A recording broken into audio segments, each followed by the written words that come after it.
નમસ્કાર. ધોરણ 7 વિજ્ઞાન વિષયમાં પાઠ નંબર 4 ઉષ્મા. આ પાઠમાં આપણે ઉષ્મા બળ વિશે અભ્યાસ કરેલો છે જે ઘન પદાર્થોમાં જોવા મળે. પરંતુ આજે આપણે વાત કરવાની છે કે જ્યારે પદાર્થ વાયુ અથવા પ્રવાહી સ્વરૂપમાં હોય ત્યારે ઉષ્માનું પ્રસરણ કઈ રીતે થાય છે આ શીખવાનું છે આજે. કે પદાર્થ જે પ્રવાહી અથવા વાયુ હોય તો એમાં ઉષ્માનું પ્રસરણ કઈ રીતે થાય, એટલે કે પાણીમાં, હવામાં ઉષ્મા કઈ રીતે પ્રસરણ પામે છે. તો સૌપ્રથમ વાત કરીએ આપણે પ્રવાહીમાં ઉષ્માનું પ્રસરણ, કે કોઈ પ્રવાહી પદાર્થ છે તેમાં ઉષ્માનું પ્રસરણ કઈ રીતે થાય છે. તો એ શીખવા માટે એક પ્રવૃત્તિ આપણા પાઠ્યપુસ્તકમાં આપેલી છે. પ્રવૃત્તિ નંબર 4.8. શીખવાનું શું છે આપણે? પ્રવાહી અવસ્થામાં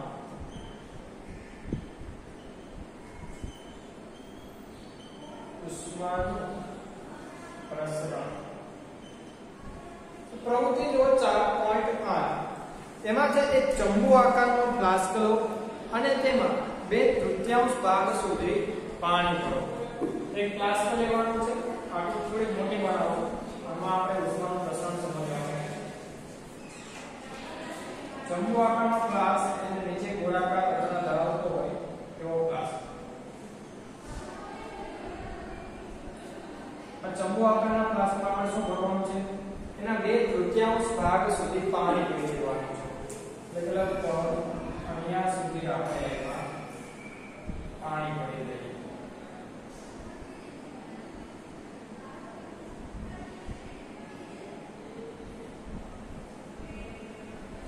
નામકરણ કરી દઈએ. આદેશ ચંબુ આકારનો ગ્લાસ અને અહીંયા છે પાણી. હવે આ જે ફ્લાસ્ક જે છે ચંબુ આકારનો ફ્લાસ્ક એને ગરમ કરવાનો છે. એની માટે આપણે એને ત્રિપાઈ ઉપર મૂકીશું અને શેને પર ગોઠવીશું? ત્રિપાઈ ઉપર ગોઠવી દઈએ. તો ચંબુ આકારના ફ્લાસ્કને આપણે ત્રિપાઈ ઉપર ગોઠવી દઈએ.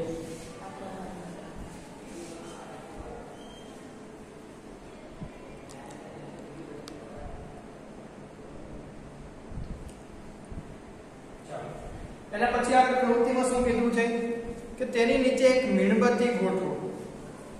આની નીચે આપણે એક મીણબત્તી ગોઠવીશું. મીણબત્તી શા માટે ગોઠવવી આપણને દરેકને ખબર છે. મીણબત્તીની મદદથી શું કરવામાં આવે છે? કોઈ પ્રવાહીને ગરમ કરવા માટે જ આપણે મીણબત્તીનો ઉપયોગ કરતા હોઈએ છીએ. તો તેની નીચે મીણબત્તી ગોઠવો અને સળગાવવાનું છે.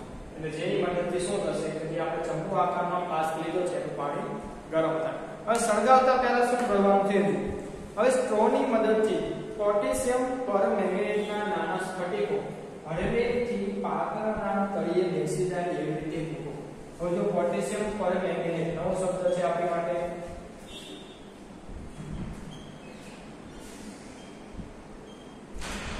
પોટેશિયમ પરમેંગનેટ એટલે KMnO4.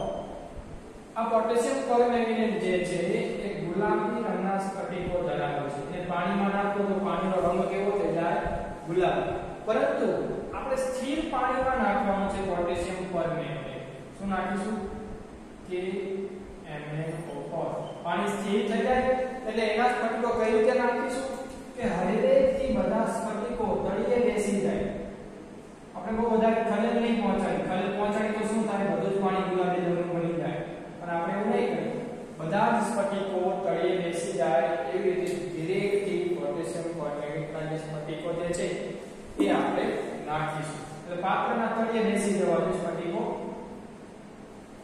ત્યારબાદ આપણે હવે મીણબત્તીને સળગાવી પાત્રને ધીરે ધીરે ગરમ કરો. મીણબત્તીની જ્યોત વડે આપણે શું કરીશું કે આ ફ્લાસ્ક જે છે એને આપણે ધીરે ધીરે ગરમ કરીશું. તો હવે અવલોકન તમારી નોંધપોથીમાં લખો. તમે જે અવલોકન કર્યું છે એનું ચિત્ર પણ દોરો.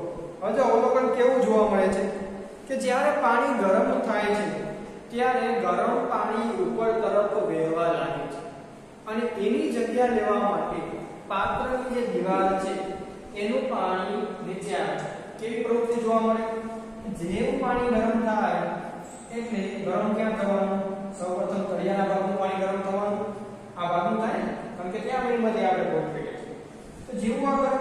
ગરમ પાણીની સાથે સાથે આ જે પોટેશિયમ પરમેંગેનના સ્ફટિકો જે છે ક્યાં ચડે છે?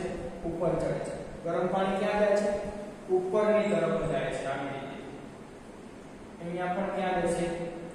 ઉપરની તરફ જાય છે. અને એની જગ્યા લેવા માટે દીવાલ પાસે, પાત્રની દીવાલ પાસેનું જે ઠંડુ પાણી છે ક્યાં આવે છે? નીચે આવે છે. એટલે જેવું અહીં ગરમ પાણી ઉપર જશે એટલે ઠંડા સ્ફટિકો પાછા ક્યાં આવશે? નીચે આવે છે. તો આ રીતે એક સંપૂર્ણ ચક્ર પૂર્ણ કરે છે. અહીંયા પણ એવું થશે કે ગરમ પાણી ઉપર જાય, ઉપરનું ઠંડુ પાણી ક્યાં આવે છે? નીચે આવે છે. તો અહીંયા પણ એક ચક્ર શું થાય છે? આવી રીતે પૂર્ણ થાય છે. ઉપર જવું અને નીચે આવવું. ફરી પાછું નીચે આવેલું પાણી શું થશે? ગરમ થવાનું છે. તળી આવેલું પાણી ગરમ થાય એટલે ફરીવાર એ પોટેશિયમ પરમેંગેનના સ્ફટિકો લઈને ક્યાં ચડે છે? ઉપર ચડે છે. બંને બાજુ જેવા સ્ફટિકો ઉપરની બાજુએ ચડે એટલે ઉપરનું જે ઠંડુ પાણી જે છે તે પાછું નીચે ગરમ પાણીની જગ્યાએ લેવા ક્યાં આવશે? નીચે આવવાનું છે. તો આ રીતે બીજું એક ચક્ર પૂર્ણ કરે છે. અહીંયા પણ સેમ પરિસ્થિતિ જોવા મળશે કે ઠંડુ પાણી નીચે આવે છે. તો એક ચક્ર અહીંયા પૂર્ણ થાય છે. ફરી પાછું આને આ પ્રક્રિયા ચાલુ રહે છે. આ પ્રક્રિયા ક્યાં સુધી ચાલુ રહે છે? કે જ્યાં સુધી આજે આપણે ચંપુઆકારનો ફ્લાસ્ક લીધો છે તેની અંદરનું બધું જ પાણી ગરમ ના થઈ જાય ત્યાં સુધી આ પ્રક્રિયા ચાલુ રહે છે. તો આવી રીતે પાણીમાં ઉષ્માનું પ્રસરણ થવાની જે ક્રિયા જે છે એને ઉષ્માનયન તરીકે ઓળખવામાં આવે છે. આ ક્રિયાને શું કહેવાય? પ્રવાહી અવસ્થામાં ઉષ્માનું પ્રસરણ થાય એ કઈ રીતે થાય? ઉષ્માનયન. હવે આપણે જે પ્રવૃત્તિ કરી એના અવલોકન લખીએ કે કેવા કેવા અવલોકનો જોવા મળે છે.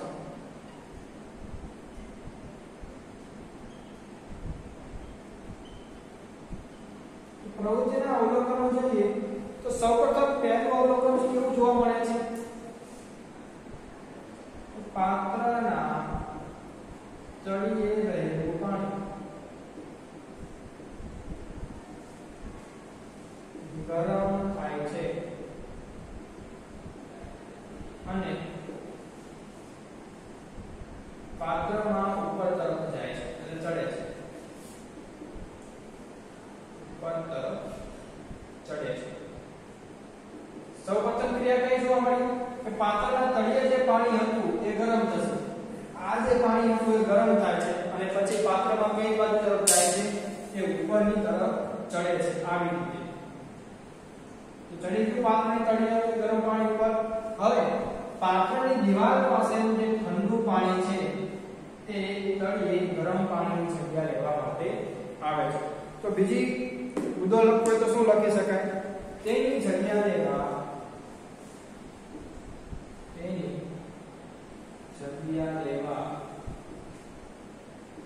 આજુબાજુ ઠંડુ પાણી નીચે તળિયા તરફ આવે છે. ઠંડુ પાણી શું થાય? ઠંડુ પાણી વજનમાં ભારે હોય એટલે ગરમ પાણી વજનમાં હલકું હોય. એટલે જેવું પાણી ગરમ થશે એટલે ઠંડુ પાણી નીચે આવશે, ગરમ પાણી ક્યાં જતું રહેવાનું? ઉપર જતું રહેવાનું. અને એક ચક્ર આ પૂર્ણ થાય. ગરમ પાણી ઉપર ચડે છે અને તેની જગ્યા લેવા માટે ઠંડુ પાણી નીચે તરફ આવે છે. હવે આ પાણીને ગરમ કરતા ફરીવાર તે ઉપર ચડે છે. જે ઠંડુ પાણી નીચે આવેલું તે પાણીને હવે ઠંડા પાણીને ગરમ કરતા તે ફરી વખત ઉપર ચડે છે. જે ઠંડુ પાણી અત્યારે નીચે આવી ગયું, આ પાણીના કણો જે નીચે આવી ગયા એ ફરીવાર ગરમ થવાનું, મીણબત્તીની જ્યોતના સંપર્કમાં તળિયે આવવાના એટલે પ્લેટ પાછા ગરમ થાય એટલે પાછા ગરમ થઈને ક્યાં જવાના છે? હલકા થાય અને ઉપર તરફ ચડે છે. એ ઉપર ચડે એટલે પાત્રની દિવાલ પાસે રહેલું ઠંડુ પાણી તેની જગ્યા લેવા માટે નીચે આવે છે. ચોથા નંબરમાં શું લખીશું? પાત્રની દિવાલ પાસે ઠંડુ પાણી તેની જગ્યા લેવા માટે નીચે આવે છે. ગરમ પાણી ઉપર જતું રહે એટલે કે પાત્રની દિવાલ પાસે બાકીનું જે ઠંડુ પાણી રહે છે એ જગ્યાએ લેવા માટે શું કરશે નીચે આવી જશે આ પ્રક્રિયા ત્યાં સુધી ચાલુ રહે છે કે જ્યાં સુધી પાત્રમાંનું સંપૂર્ણ પાણી એ ગરમ ના થઈ જાય આ પ્રક્રિયા ક્યાં સુધી ચાલુ રહે ઉપર ચડવાની અને નીચે આવવાની કે જ્યાં સુધી બધું જ પાણી જે પાત્રમાં રહેલું છે એ બધું જ એક સરખું ગરમ ના થઈ જાય તો ઉષ્માના આ પ્રકારના પ્રસરણને ઉષ્માનયન તરીકે ઓળખવામાં આવે છે હવે તમને પ્રશ્ન પૂછે કે પ્રવાહી અવસ્થામાં ઉષ્માનું પ્રસરણ કઈ રીતે થાય તો આપણો જવાબ શું આવે ઉષ્માનયન દ્વારા તમને એક પણ પ્રશ્ન થવો જોઈએ કે આ KN નો ફોર્મ પોટેશિયમ પરમેંગનેટ એ આપણે આ પાત્રમાં નાખ્યું તેનું કામ શું અહીંયા અવલોકનમાં તો ક્યાં એનું નામ પણ આવ્યું તો એનું કાર્ય શું હતું કે આ જે ગુલાબી રંગના કણો એ આ પાત્રમાં આપણને ઉપર નીચે થતા જોવા મળશે ખાલી તમે પાણીને ગરમ કરો ને તો પાણીના એવા કણો કે સ્પષ્ટ નથી હોતા કે ગરમ કણો તમને દેખાય ઠંડા કણો તમને દેખાય એવું બને નહીં પણ એ ગુલાબી કણો છે એને તમે ઉપર ચડતા અને નીચે આવતા સ્પષ્ટ રીતે જોઈ શકશો એટલા માટે અહીં આપણે પોટેશિયમ પરમેંગનેટના સ્ફટિકનો ઉપયોગ કરેલો છે તો આ વાત થઈ પ્રવાહી અવસ્થામાં જે ઉષ્માનું પ્રસરણ થાય છે એ ઉષ્માનયન દ્વારા થાય છે હવે આપણે જોઈએ કે વાયુ અવસ્થામાં કઈ રીતે ઉષ્મા પ્રસરણ થાય છે તો વાયુ અવસ્થામાં ઉષ્મા પ્રસરણ સમજવા માટે આપણે ઉદાહરણ લઈએ ધુમાડો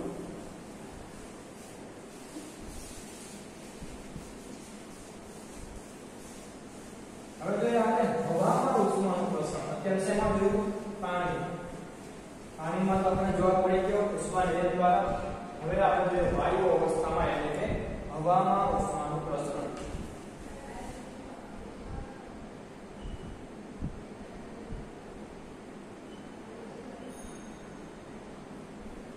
હવામાં ઉષ્માના પ્રસરણ માટે આપણે એક ઉદાહરણ લઈને સમજીએ તો ધુમાડામાં ઉષ્માનું પ્રસરણ કઈ રીતે થાય તમને ખબર ધુમાડો કેવો હોય ગરમ હોય કે કોઈ પદાર્થને તમે સળગાવો ત્યારે જ ધુમાડો ઉત્પન્ન થવાનો છે તો ઉત્પન્ન થયેલો ધુમાડો કઈ દિશામાં જાય છે એ આપણને ખબર પડી જાય તો આપણને વાયુ અવસ્થામાં ઉષ્માનું પ્રસરણ વધારે ખ્યાલ આવે જો ચીમની હોય કોઈ કારખાના ફેક્ટરી અથવા તો ઘરની ઉપર લાગેલી ચીમની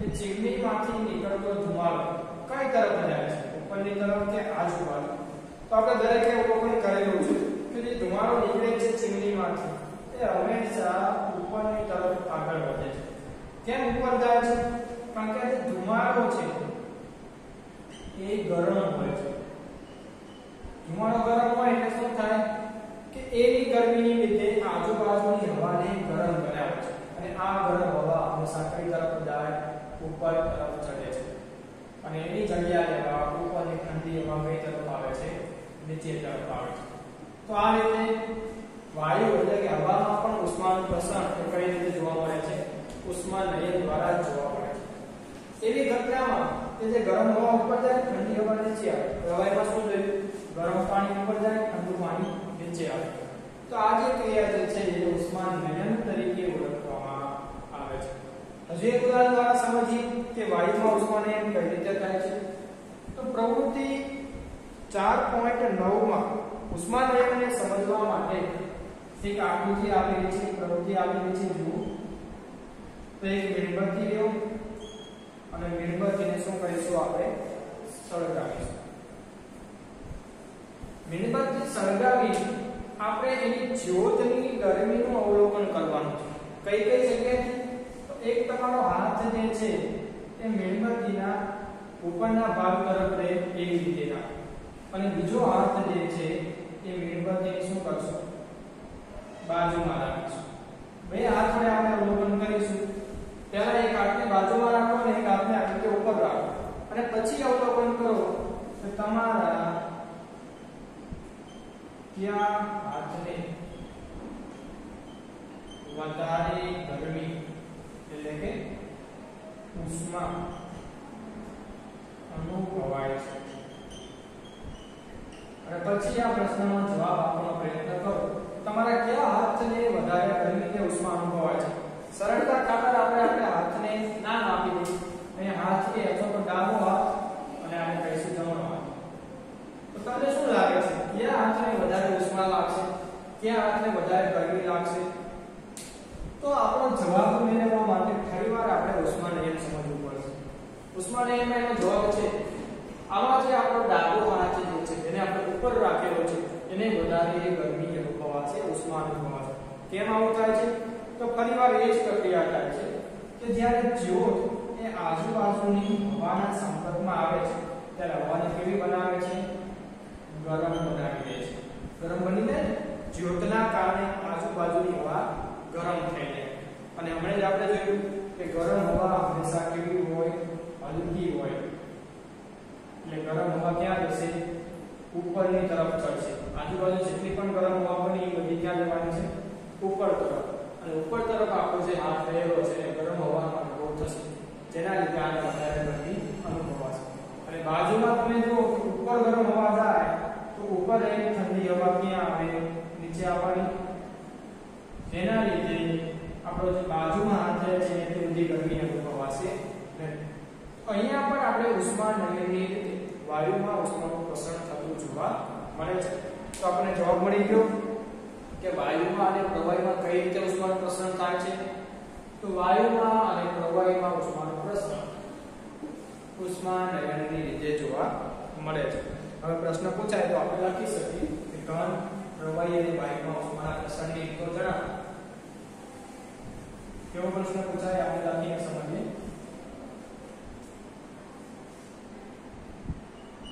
ઘન, પ્રવાહી અને વાયુ અવસ્થા માટે ઉષ્મા પ્રસરણની રીતો જણાવો. ત્રણે ત્રણ માટે આપણે ઉષ્મા પ્રસરણની રીતો જણાવવાની છે. કે ઘન અવસ્થામાં કેવી રીતે ઉષ્માનું પ્રસરણ થાય, પ્રવાહી અવસ્થા માટે કઈ રીતે હોય અને વાયુ અવસ્થામાં ઉષ્માનું પ્રસરણ કેવી રીતે થાય છે. તો ઘન અવસ્થા માટે તો અગાઉ પણ આપણે જોઈ ગયા કે ઉષ્મા વહન દ્વારા ઉષ્માનું પ્રસરણ થાય છે. પ્રવાહી માટે અત્યારે જ આપણે જોયું ઉષ્મા નયન દ્વારા, અને વાયુ અવસ્થા માટે પણ ઉષ્મા નયન દ્વારા પ્રસરણ થાય છે. તો આ ત્રણે ત્રણમાં જો ઉષ્માનું પ્રસરણ થવા કંઈક માધ્યમની જરૂર પડે છે. પડે છે માધ્યમની જરૂર. પડે ને માધ્યમની જરૂર. ઉષ્માનું વહન થવું હોય તો ઘન પદાર્થ જે છે માધ્યમ કહેવાય. માધ્યમ એટલે કે રસ્તો કે તેનો પાથ. તો ઘન પદાર્થ જે છે એ ઉષ્માનું વહન માટે શું કહેવાય? માધ્યમ કહેવાય. ઉષ્માનયન માટે પ્રવાહી પદાર્થ જે છે એનું માધ્યમ કહેવાય. ઉષ્માનયન માટે વાયુ પદાર્થ જે છે એનું માધ્યમ કહેવાય. તો આ ત્રણ ક્રિયા જ્યારે થાય છે ઉષ્માનું વહન, ઉષ્માનયન, ત્યારે માધ્યમની જરૂર પડે છે. જોઈએ તો આપણે ઉષ્મા વહનની રીત શીખવાની છે ઉષ્મીય વિકિરણ. એમાં માધ્યમની જરૂર નહીં પડે, પણ એ આપણે લાસ્ટમાં અભ્યાસ કરીશું. હવે ઉષ્માનયનને આધારે કેટલીક કુદરતી ક્રિયાઓ આપણને જોવા મળે છે. એ કુદરતી ક્રિયાઓ કઈ રીતે ઉદ્ભવે છે અને એમાં ઉષ્માનયન કઈ રીતે જવાબદાર છે એ આપણે સમજીએ. તો પ્રવૃત્તિ નંબર 4.9 પૂરી થાય પછી સમુદ્ર કાંઠાની પ્રવૃત્તિ આપેલી છે કે સમુદ્ર કાંઠામાં રહેતા લોકો એ દિવસના ભાગમાં અને રાત્રિના ભાગમાં ગરમી અને ઠંડીનો અલગ અલગ અનુભવ કરે છે. અલગ અલગ પ્રકારના પવન એ સમુદ્ર કાંઠે ઉદ્ભવતા હોય છે. તો કઈ રીતે ઉદ્ભવે છે એ આપણે સમજવાનું છે. દિવસ દરમિયાન અને રાત્રિ દરમિયાન બંનેને સમજીએ આપણે. આમાં ક્રિયા તો એ જ આવે છે, કઈ આવે છે? ઉષ્મા નયનની ક્રિયા.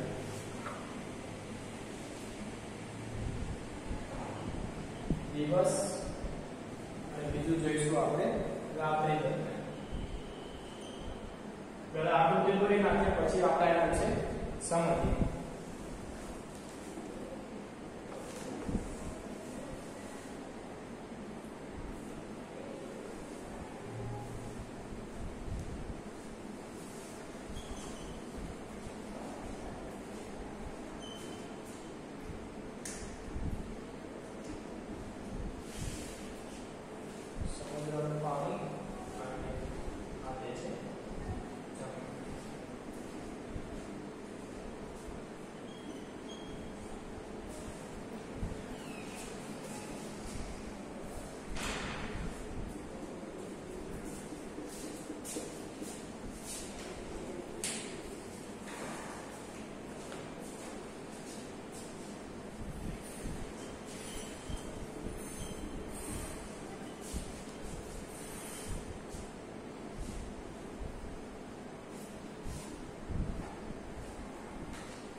ચાલો દિવસ દરમિયાન અને રાત્રિ દરમિયાન આપણે ઉષ્માનયનની ક્રિયાને સમજવાનો પ્રયત્ન કરીએ. તો દિવસ દરમિયાન શું થાય છે કે દિવસના ભાગમાં સમુદ્રના ભાગ કરતા પાણી જે છે, સમુદ્રના પાણી કરતા જમીન જે છે તે ખૂબ જ વધારે ઝડપથી ગરમ થાય છે. અહીંયા તમે જો દિવસ દરમિયાન શું થાય કે સૂર્યના તડકાને લીધે પાણી પણ ગરમ થાય અને જમીન પણ ગરમ થાય. પણ જે જમીન જે છે એ પાણી કરતા ઝડપથી ગરમ થશે. હવે જમીન ગરમ થાય એટલે એની આજુબાજુની હવા પણ શું થવાની છે? ગરમ થશે. આજુબાજુમાં રહેલી હવા ગરમ થવાને લીધે એ ગરમ હવા ક્યાં જાય છે? ઉપર ચડે છે. શું થાય? ગરમ હવા ઉપર ચડે. કયા ભાગમાં? જમીનના ભાગમાં રહેલી ગરમ હવા ઉપર ચડે છે. જ્યારે ગરમ હવા ઉપર ચડે ત્યારે દરિયાના ભાગમાં જે પાણી ધીમું ગરમ થાય છે એના સંપર્કમાં રહેલી ઠંડી હવા એની જગ્યા લેવા માટે આવે છે. ઠંડી હવા ક્યાં આવે? એની જગ્યા લેવામાં આવે અને ગરમ હવા કઈ બાજુ જાય છે? એ દરિયા તરફ જાય છે. તો ફરીવાર એ જ ક્રિયા અહીંયા જોવા મળે છે કે ફરીવાર ઠંડી હવા થાય, પછી ઠંડી હવા જમીન તરફ આવે, જમીનના સંપર્કમાંથી આવવાથી ગરમ હવા થાય, ફરીવાર દરિયા તરફ વહેવા લાગે. આમ સંપૂર્ણ એક ચક્ર શું કરે છે? એ પૂરું કરે છે. ગરમ હવા ઉપર ચડે અને દરિયા તરફ વહે, ઠંડી હવા દરિયાથી જમીન તરફ આવે. આમ દિવસ દરમિયાન એ ઠંડા પવનો દરિયાથી જમીન તરફ વહેતા હોય છે. એનું કારણ શું? તો સિમ્પલ નીચે આકૃતિમાં તમે જુઓ કે આપેલું છે કે કઈ રીતે વહન થાય. તો પાણી અને જમીન એની ઉપર એનું વહન દર્શાવેલું છે ગરમ અને ઠંડી હવાનું. જુઓ તો ગરમ હવાનું શું થાય કે જમીન ઉપરથી ઉપર ચડી કઈ બાજુ જાય છે? દરિયા પર. આ લાલ રંગથી દર્શાવેલી ગરમ હવા અને દરિયામાં રહેલી જે ઠંડી હવા જે છે એ પાણીથી કઈ બાજુ આવે છે? જમીન તરફ. તો આવી રીતે દિવસના ભાગમાં દરિયા તરફથી જમીન તરફ ઠંડા પવનો વાય છે, તેને દરિયાઈ લહેર તરીકે ઓળખવામાં આવે છે. દિવસ દરમિયાન તમે જો દરિયા કાંઠે જાઓ તો ઠંડા પવનો દરિયા તરફથી આવતા હોય તો એને કેવી લહેર કહેવાય? દરિયાઈ લહેર તરીકે ઓળખવામાં આવે છે. તો દિવસ દરમિયાન દરિયા તરફથી ઠંડા પવનો જમીન તરફ આવે છે.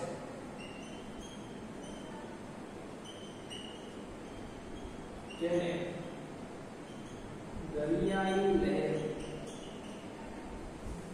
કહે છે. દરિયાઈ લહેર કોને કહેવાય? કે દિવસ દરમિયાન જે ઠંડા પવનો દરિયાથી જમીન તરફ આવે તેને દરિયાઈ લહેર કહેવાય. અને એક વાતમાં પૂછે કે દિવસ દરમિયાન કેવા પ્રકારની લહેર જોવા મળે? તો જવાબ શું આવે? દરિયાઈ લહેર. આ પ્રક્રિયા દિવસ દરમિયાન થાય. હવે રાત્રે એની ઉલટી પ્રક્રિયા બને. જેવું દિવસે બને એના કરતા ઊંધું બને. એ કઈ રીતે બને? તો રાત્રે તો સૂરજ હોય નહીં એટલે ગરમ થવાનો કોઈ સવાલ જ નથી. તો દિવસ દરમિયાન જે પાણી અને જમીન ગરમ થઈ હશે એમાં પાણી જે છે એ જમીનની સાપેક્ષે ધીમું ધીમું ઠંડુ પડશે. જમીન ઝડપથી ઠંડી પડી જશે પણ પાણી એટલી બધી ઝડપથી ઠંડી પડશે નહીં. એટલે રાત્રે ગરમ પણ વધારે હોય સમુદ્રનું પાણી. તો સમુદ્રના પાણીની સાથે રહેલી ગરમ હવા ક્યાં જાય છે? ઉપર ચડે છે. અને એની જગ્યા લેવા માટે જમીન તરફથી ઠંડી હવા જે છે એ સમુદ્ર તરફ આવે છે. કારણ કે જમીન ઝડપથી ઠંડી પડી જાય એટલે જમીનના સંપર્કમાં રહેલી હવા કેવી હોય? ઠંડી હોય. તો ગરમ હવા ઉપર ચડશે અને ગરમ હવાની જગ્યા લેવા માટે જમીન તરફથી ઠંડી હવા કઈ બાજુ આવશે? સમુદ્રના પાણી તરફ.